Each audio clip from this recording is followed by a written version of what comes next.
Klara, färdiga, kör! Kanske Sveriges absolut bästa bilköp man kan göra just nu. Jag vill veta vem den här hemliga privatleasingsponsorn du har är.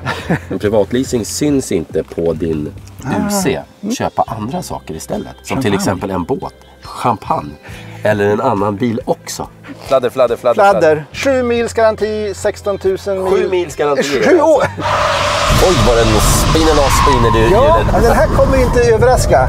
Jag kommer inte köra in i trädet med den här alltså. Nej, 140, men den gick fortare än så faktiskt. Den var lite gärna. 140, det var inte mycket. Men det räcker väl. Ja, men 26 mil på sommaren. Ja. Om man räknar som till exempel Porsche då, som halverades. Ja. Det är 13 mil på vintern. Det är fan knappt fram och tillbaka till jobbet där. Stötta. Ja, men ska man behöva Nej, du kommer 14 mil på vintern, det kommer det komma. Det tror jag. Ja, jo, men... Välkomna till Förnuft och känsla med Peter Katsson. Alrik Söderlind och... Vet du vad det är? Det ska du inte fråga mig, för den här bilen har jag aldrig sett förut. En MG SZ. MG SZ. Det här är inte riktigt MG för mig, men... Nej, det är inte det. Nej. Men det är kanske Sveriges absolut bästa bilköp man kan göra just nu. För du kan privatleasa den för 1990, 2000 kronor i månaden. Jag vill veta vem den här hemliga privatleasingsponsorn du har är. Som föder dig. Det där ska vi ta någon annan gång. Vad sa du? 1995? 1990. 1000 mil kan köra då. Alltså 1990 i månaden. Ja. Det är billigare än att äta en skräpig bricklunch varje dag. Ja, det är det. Det är det. Ja. Alltså det är så billigt så jag förstår inte hur det kan vara så billigt. Jag förstår det i och för sig. Ja, vi kanske ska köra den först. Den var alltså den näst mest sålda bilen i Sverige i juni. 100, den här? Ja! 100 bilar efter Volvo V60. Jag har aldrig sett den förut. Eller registrerade, om vi ska vara noggranna. Ja. Registrerade. De var inte sålda allihopa, men de går ju åt som vansinnigt just nu. Ja. Det är specialpris fram till, vet vi inte. Och då ska vi idag avgöra om de som köper den här bilen eller är dumma i huvudet eller inte. Ja, alltså den är billig, men är den också bra eller är den asdålig? Ja. Du har ju redan sagt att du tycker att det är Sveriges bästa bilköp. Så att... Alltså ekonomiskt. Undrar om Alrik ger den här en 10. Vi får se. MGs logga, förstås. Sen tycker jag inte MG är något så här, wow. Och här under finns laddstället. Och det är jättekonstigt. Det är jättekonstigt. Och den här kan också lysa. Det finns eller är det lampor. Bra eller är det konstigt? Jag tycker det är konstigt. Mest konstigt faktiskt. Mest konstigt, okej. För den här kommer ju... På vintern kommer det vara snö och is kanske här. Och så kommer det vara svårt liksom att få igång det här, tror jag. Jag tror att det är en konstig lösning. Men det finns små lampor. Får jag känna på det? Ja. Fladder. Det här är alltså en ombyggd... Notera fladdret. Ja. Det är en ombyggd... Nytt CP-test. Hur länge kan hålla på? Fortsätter. En gång till. En ombyggd bensinbil. Ja. Det är kanske därför den är så billig. Den har alltså vattenkylda batterier. Den klarar 5 stjärnor i Euro NCAP. Alltså den har en range på, säger de, 27 mil. Vad är det för räckvidd då? 27 mil. Range. Jag skojade. Ja. Ja, men vi har testsiffror på det här som vi ska ta sen. 27 mil, men det var inte mycket. Ja, men det här är ju tänkt som en, alltså egentligen en andra bil eller en stadsbil. Ja. Det är inte långfärdsbilen på något sätt. Nej, det är uppenbart. Ja. Men hur många är det av oss som åker långfärd jämt? Sådär. 448 liter kan man få in. 448 liter, ja. Och här kan man då ha laddsladden under om man vill. I toppen där. Ja, eller så kan man sänka ner hela det här och få ett lägre utrymme, alltså större utrymme. Om man vill det. Jaså. Alltså, vad tycker du om metallkvaliteten? Jag tycker den ser väldigt plastig ut. Den är väldigt plastig. Men alltså, är den plastigare än någonting annat? Vad kostar den? Alltså, den 290 000 efter 70 000 avdrag. Okej, 360 papp. Ja, men det är väldigt få kommer köpa den. Man kommer ta 1990. Är det så? Ja. Hur stor andel privatleasas av de som köps? Har du koll på det? Nej, jag har inte koll på det, men den absoluta majoriteten. Det är så alltså? Ja. Fan. Alltså det här är ju som att, det är lite som att köpa ett billigt kylskåp på Elgiganten eller någon annan firma. Alltså man går in och köper... Vet du varför det är bra med privatleasing? Berätta. För att en privatleasing syns inte på din UC. Så att om du privatleasar en bil och betalar 5 000 i månaden för den, istället för att betala en på avbetalning, då kan du använda ditt låneutrymme till att köpa andra saker istället. Som till exempel en båt, champagne eller en annan bil också. Fattar du? Ja. Privatleasing på det sättet är mycket bra. Ja. Det syns inte. Men det kostar. Ja, det kostar, men det syns inte. Men det kostar mindre i alla fall i det här fallet, tror jag. Ja, men då vet du det. Det är ett bra tips till er lånehajar där ute. Ja, absolut. Jag tycker vi kliver in i baksätet. Ja, okej. Lite litet här bak. Det är en mindre SUV det här. Men den här stolen har jag suttit långt bak och jäst. Här har jag suttit och kört och då räcker det utmärkt. Okay. Men det är inte jättebra lårstöd. Det här är ju så här fake-läder. Ja. Det blir ganska varmt när det är soligt ute. Ja. Men det är lyxversionen som har fake-läder och ett panorama-glastak. Men den tror jag man kan skippa.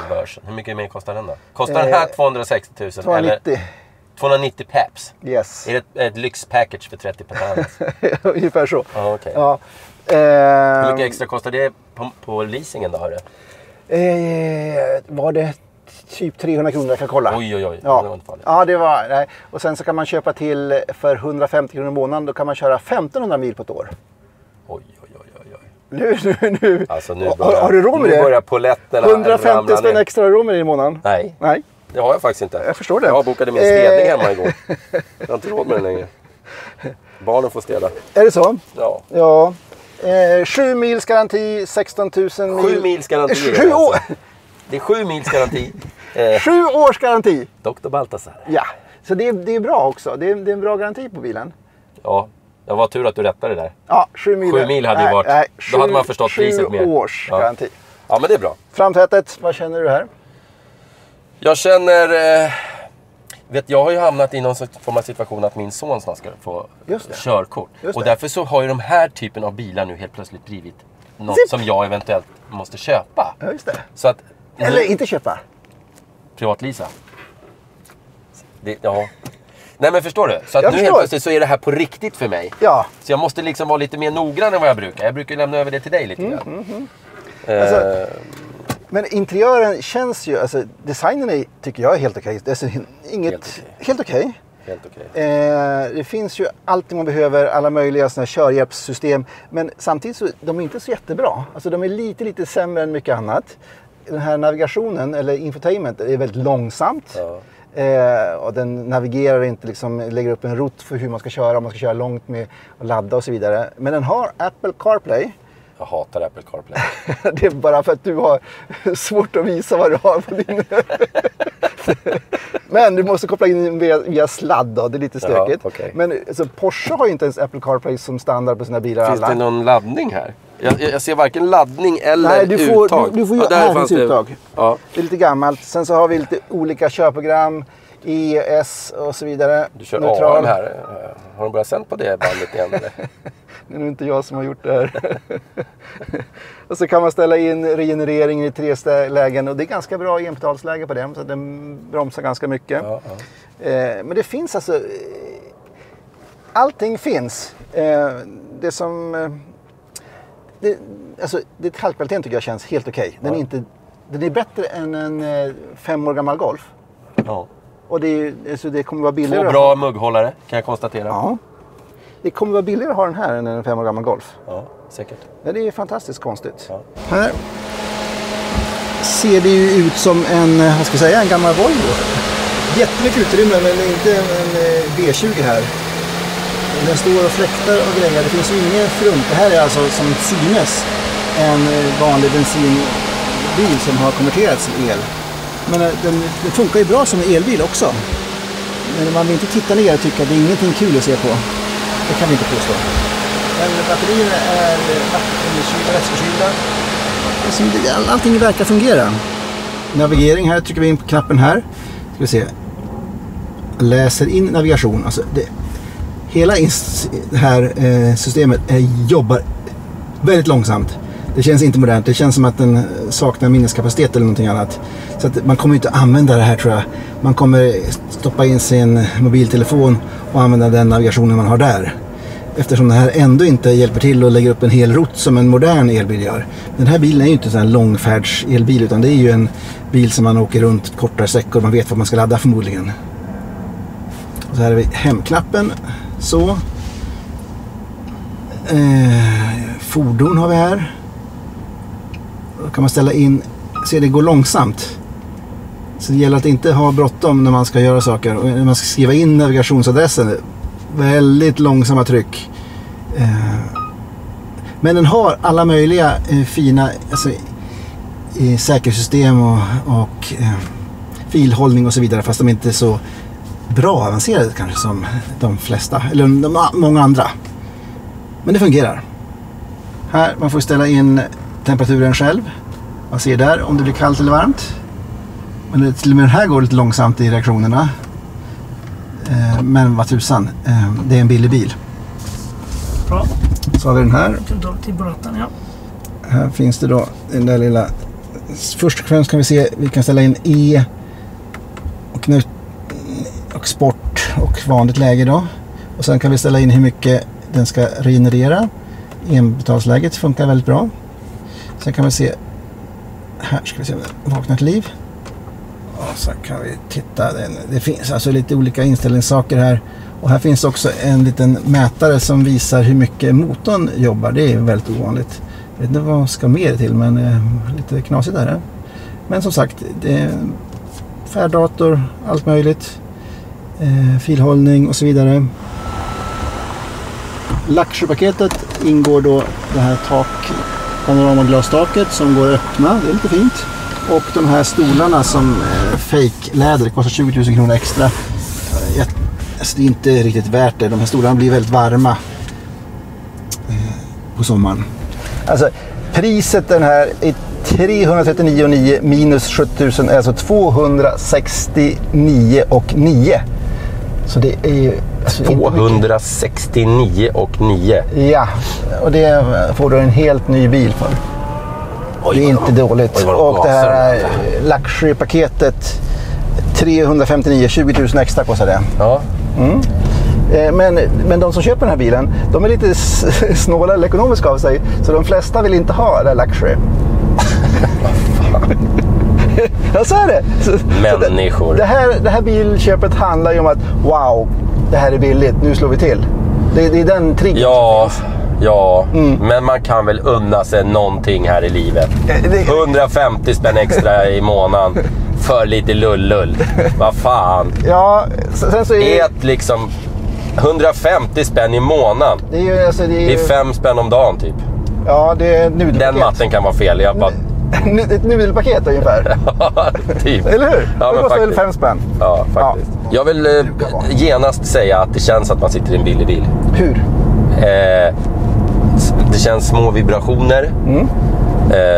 Den är småjiddrig. Ja, småjiddrig. Den känns tunn på något sätt. Okay. Tunn? Vad är det för jävla uttryck? Ja, men här gör du vad jag menar. Inte gedigen. Ja. Nej, det känns att den är billig. Ja, och det är fine. Vet du? Det är fine. För den är billig. Den är ju billig, så det kan inte vara någonting annat. Men det är inte så att man inte märker det. Men sätter du en 7 år gammal Golf, den kommer ha kanske högre kvalitetskänsla, men den kommer inte kännas liksom modernare ändå. Nej, kanske inte. Eller vad tror du? Är det Golfen som den här krigar mot? Den här Nej, det här är ju liksom en minisub. Ja. Men i alla fall, det är väl det som helvete, det är 300 grader varmt här inne. Ja, den har inte automatisk AC. Har den inte automatisk AC? Man får ställa in... Inte ens i luxury package? Nej. Så man får ställa in värme lite själv. Det är lite jobbigt. Åh herregud. Ja, den har inte sån här som man kan ställa den på 19 grader alltså? Nej, det är tufft. Herregud. Ja, vi har mätt den på riktigt, det är seriöst också. Och då kommer vi alltså... Seriöst också? Ja. Herregud. Den officiella räckvidden är 26 mil och vi kom 23 mil när vi körde den på riktigt. Okej. Och det är bra.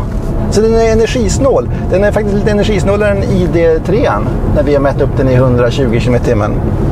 Det var fan. Ja. Och laddningen, det är också något som folk pratar om väldigt mycket. Ja. Hur snabbt går det att ladda?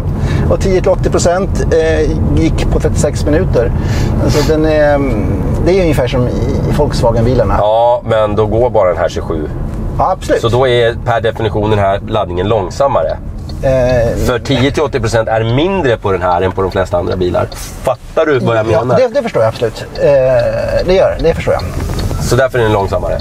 Alltså, tiden 10-80 kanske är densamma. Exakt. Men du laddar färre mil. Du kommer få färre mil, ja. Ja. Mm. Exakt. Ja. Det krävs lite tanke. När man... alltså, om man kommer långt och laddar snabbt så kan man ju ha ett så stort batteri som möjligt. För ett stort batteri kan ju ta emot mycket laddning i starten och sen så kan man inte ladda fullt. Och så kan man gå vidare så. Så att på så sätt är ett stort batteri bättre än ett litet batteri om man ska åka fort länge. Ett stort batteri är alltid bättre.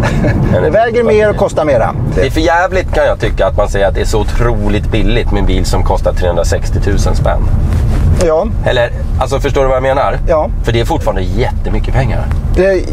Den kostar inte 360 000 om du köper den. Det gör den inte. För det, nej, men sen får du så här elbidrag. 269 kostar den.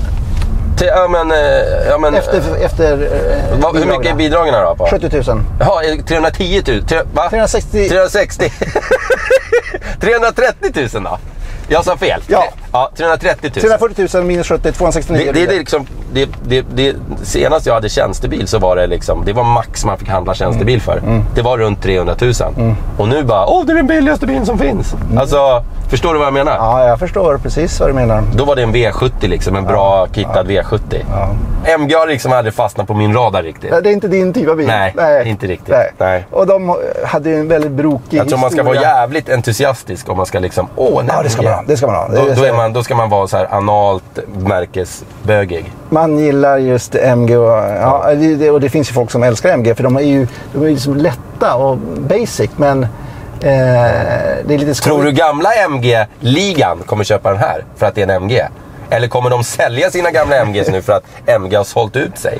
Nej, det tror jag inte. Jag tror det faktiskt kommer finnas folk som tycker, men fine. Jag har min skruttiga sommarbil och så åker jag runt. En skruttig vinterbil också. Så åker en helt ny. Så det är lite ironiskt. Ja.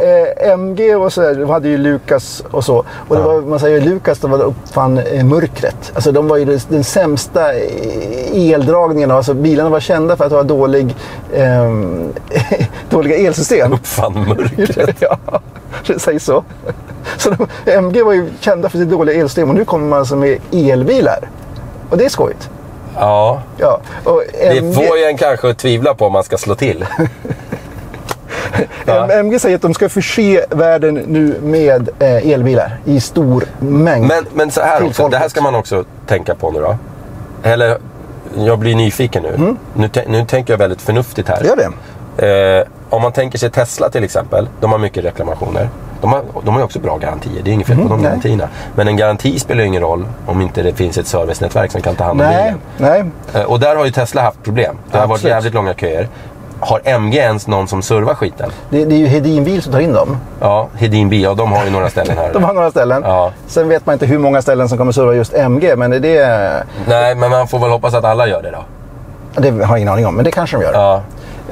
För att annars garantin är inte värd mer än att du får stå i en fin kö då. Nej, definitivt. Ja. Så att, nej, men det tror jag. Så det var förnuftigt inspel. Det är bra. Ja, tack så. Varför ska man då ha en sån här wallbox som det kallas? Nu ligger den här på marken, det ska den inte göra förstås. Det är inte en markbox. Nej, den här har ju ett fäste som man sätter på väggen och sen så hänger man upp den. Men det smarta med den här är att du kan ha ett fäste hemma och ett fäste i sommarstugan till exempel. Och så tar du med dig själva wallboxen, slipper du ha 2 wallboxar. Det är fantastiskt. Det är smart, men varför ska du ha en wallbox då? Tala om det du tycker jag. Ja, för det är säkerhet och det är säkerhet och det är säkerhet. Alltså den här övervakar laddningen, slår av om det händer någonting. Man kan starta laddningen när man vill, man kan stoppa den, man kan se hur mycket den har laddat. Man kan också starta laddningen när det är billigare el och så vidare. Man har en bra app till den. Ja, det är helt enkelt så. Ja. Och du kan ladda snabbare också med den här. Ja, så att ska du ha en elbil, skaffa någon form av laddbox. Ja. Den här kostar 10 000 kronor, men med installationsbidraget så blir det bara 5 000 kronor. Och det är får man 5 000 spänn för att installera något som är klart redan? Ja, det är toppen. Du måste ju ha en elektriker där som drar fram riktigt bra sladdar eller ström till den här. Ja, just det. Såklart. Ja, men då så. Ja, men toppen. 143 hästar, 353 newtonmeter. När vi mätte upp den så gick den 0 till 100 på 8,5 sekunder. Toppfarten säger det med 140, men den gick fortare än så faktiskt när man provade lite gärna. 140, det var inte mycket. Ja, men det räcker väl. Eller vad säger du? Alltså den är ju framhjulsdriven den här bilen. Det här är liksom inte den första, den mest mest avancerade elbilen. Men det har vi redan förstått. Ja. Därför att den är byggd på en... Oj, vad den spinner loss på innerhjulet. Ja, den har ju mycket kraft. Alltså den har mycket drivmoment som alla fina elbilar. Gud, hur aggressivt du går in i den där kurvan. Den här stötigheten som du kände på vanlig väg, den känns ju inte här. Nu känns den mjuk och följsam. Styrningen är inte... Den känns enhjulsdriven. Ja. Den är alltså väldigt snäll. Lite hasig, mjuk. Det var i sådana här förhållanden jag tror jag höll på att köra in i granen med Mini. Ja, det var det. Det är halt idag. Ja. Men den här kommer inte överraska. Jag kommer inte köra in i trädet med den här alltså. Nej. Åh, herregud. Men man kan... Undrar om den kommer gå sönder. Ja, det får vi se. Ja, men man kan ligga och verkligen balansera den på gränsen, men att den släpper... Balansera på en knivägg? Ja, som bara jag kan. Det är ju ingen racerbil, men alltså... Normalt när man kör bana, Alrik, så har man båda händerna på ratten. Ja, folk brukar kommentera det. Ja. Men här går det så långsamt så man kan bara sitta... Ja. Nu tycker jag vi tar dags för varvtid. Ja. Vi kör. Klara, färdiga, kör! Vilken skratt! Jävlar! Det var bra! Ja. Va? Jävlar vilken start! Det var fan inte dåligt. Den var med på en gång. Ja. Här. Oj, nu börjar det lukta gummi. Nu kommer det lukta allt möjligt. Jag håller faktiskt stumt. Vilket jag tror var lite övermodigt kanske. Ja. Slira inte bort all kraft här. All den här kraften som finns, den har ju så mycket drivmoment. Åh, vad det luktar gummi. Ja, jag tror att det spinner väldigt mycket här. Ja, men gör ju det. Det är kul också. Trevligt.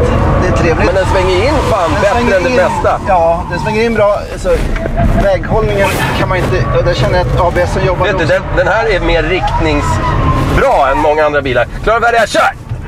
49,86. Alltså den... Även fast den saktar ner så går den i det spår jag vill att den ska gå. Förstår du vad jag menar? Ja, den hasar sig inte fram. Alltså som många andra gör. Nej, alltså den går dit den ska, fast med lite grann understyrning. Ja, men fattar du? Ja, men alltså den understyr naturligtvis på något sätt. Men den följer spåret jag vill att den ska köra i alla fall. Det där var konstigt på något sätt. Är det här en bra första elbil, frågar Patrik Sjöblom. Patrik, jag skulle säga ja, varför inte? Exakt. Om det är så att du har en annan bil också. För det måste man ha om man har den här. Ja, man måste inte. Alltså. Jo, det tycker jag. Nej, det måste man inte. Jo! Nej, det går bra det här. Alltså, ja, men 25 eller 20 mil på vintern, det är många klarar sig. Ja, men 26 mil på sommaren. Ja. Om man räknar som till exempel Porsche då, som halverades. Ja. Det är 13 mil på vintern. Det är fan knappt fram och tillbaka till jobbet där. Ja, så långt har man inte. Inte om du bor i Norrtälje och jobbar i Stockholm. Då kan du inte ha den här bilen. Då får du ladda lite gärna på stötta. Ja, men ska man behöva Nej, du kommer 14 bit på vintern, det kommer det komma. Det tror jag. Ja, jo, men det är ändå... Det kommer inte ligga i 140, det kommer ligga i... Det är väldigt tajt. Men det är upp till var och en hur man har sin vardag. Ja. Okej, förutom 18 kronor mil och räckvidden, finns det något att anmärka på med tanke på priset under... 18 kronor milen? Nej, det blir inte 18 kronor mil. Jag vet inte om han räknade Andreas A. Andreas, vad fan? Jag skulle säga att man kanske lägger på 25 kronor milen ungefär. Med el och hyra. Alltså med hyra också? Ja. Jaha, herregud. Det är billigare, det är billigt. Men bara elen då? Elen kostar väl 2-3 kronor milen max. Ja, okay. Max. Finns det något att anmärka på med tanke på priset? Undrar Andreas A. Om man nu ska beteckna en bil för 300 000 som billig, vilket vi sitter och gör här, så får man väl liksom, nej, det här är en billig bil. Ja, när man sitter i den så känns det som en 199 kronors bensinbil. Ja, 200 000 kronor, ja. Ja, exakt. 200 000. Ja. Ja, jag sa 199. Okej. Ja, var inte det? Nej, inte 199, 200 000. 200 000. Ja, okej. Ja. Ja, men håller du med? Ja, men det är det. Det är en 200 000 kronors Det är en 200 000 bil som får el och då blir det en 300 000 kronors bil. 269 med rabatten. Så att det är en billig bil och det märks när man sitter i den, absolut. Köper man hellre den här bilen eftersom den heter MG än om den heter till exempel X-Peng, undrar skeptikern?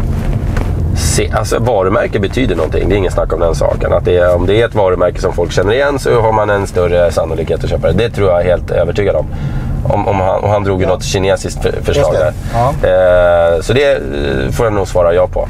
Någonstans, det är väldigt, väldigt konstigt för det är ändå ingenting av det gamla MG som finns kvar. Nej. Förutom varumärket. Ja. Men så är det ibland. Man känner igen sig och är trygg. Folk vill ju ha det här trygga. Ja. Och så finns det ett garantipaket som låter bra på pappret och sådär. Ja, men det hade du redan om du hade fått en X-peng också. Ja, men ja. Jo. Förstås. X-peng. Ja, vad tycker vi om den här jävla bilen då?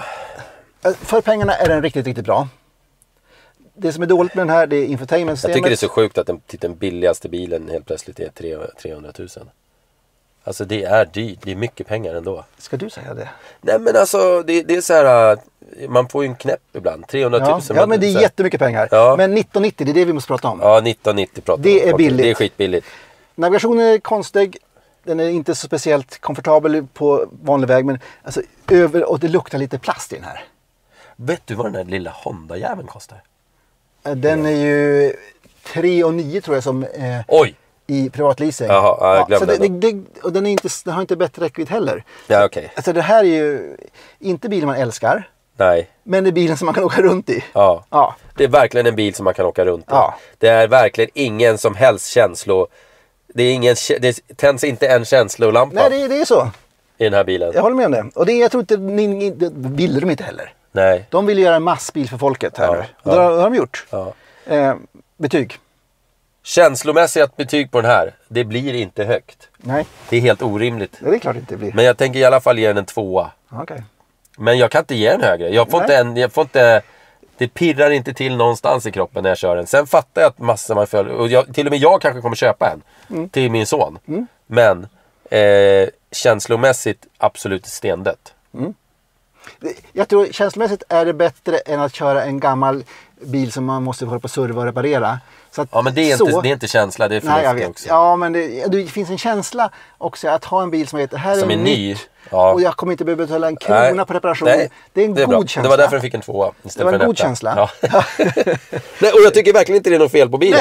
Nej, det vill jag ju poängtera. Ja. Men det känslomätaren rör sig inte. Riktigt, jag ger en 9. Jag hade gett en 10 om jag hade haft... alltså, det är ju förmodligen det mest förnuftiga bilinnehavet du kan ha idag. Ja. Ja, för 2000 kronor i månaden. Den här... Är det 3 år då? Ja. Priset gäller till och med sista augusti. Sen vet de inte om de kommer höja efter det. Så att det gäller att slå till kanske innan sista augusti. Vem vet? Ja. Om de höjer priset med 20 000 så blir det 2100 istället. Vi får se. Men de köper ju marknad. De har lagt ett lågt pris istället för att bombardera en massa reklam. Jag tror det är jättesmart. Ja. Alltså, de får ju reklam nu när du sitter och säger de här grejerna. Ja, men den har ju sålt så väldigt mycket bra utan att jag har sagt någonting. Ja. Och det, utan någon reklam också. För det räcker med att slänga ut priset och så hakar folk på. Ja. Så att de har varit smartare. Jag tror det är bättre att sälja ut mycket bilar än att hålla på och slänga miljarder på reklam. Ja. Kanske. Ja, det tror jag. Ja. Nej, men den får 9 poäng därför att den inte har... Jag vill ändå ha 1 poäng reserverad för någon sorts känslofaktor. Får jag ha det? Ja. MG engelsk, vi åker och äter en bread and butter pudding då eller någonting. Ja, okej. Eller en sån här afternoon tea kanske. Jag tar en snabb afternoon tea på slottet. Men då vill jag inte åka MG. MG är ju en klassisk engelsk bil, eller hur? Det är bra status. Då åker vi till slott då. Ja, vi åker till slott. Och tar, MG är fint. Och tar lite afternoon tea. Hej då. Hej då.